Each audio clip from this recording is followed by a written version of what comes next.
What really is a migraine? Hi everybody, my name is Dr. Dan Perman. I'm a board-certified chiropractic neurologist and I'm the clinic director at Nexus Brain Center at Life Chiropractic College West.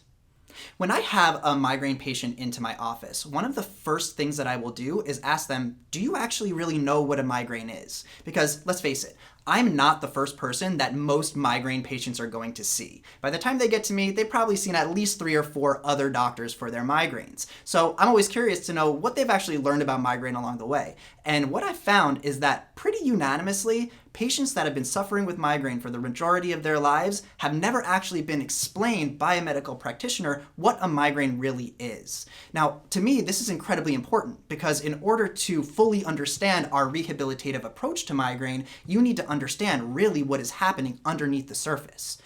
The number one misconception about migraine is that migraine is a headache. Migraine is not a headache. The headache that we see with migraine is a symptom of the migraine.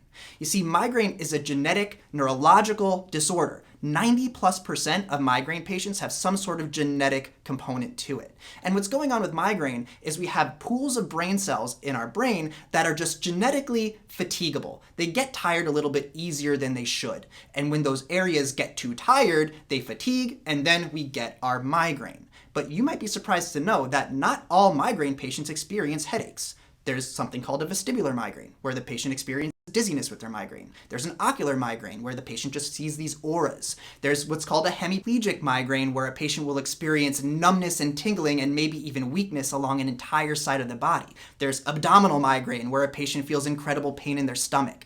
You see, migraine can affect so many different areas of the brain, and the area of the brain that is genetically affected by the migraine is going to dictate the kinds of symptoms that you experience. So the part of the brain that's affected with a vestibular migraine might be a little bit different than the part of the brain that's affected with a traditional, a classic headache migraine, for instance.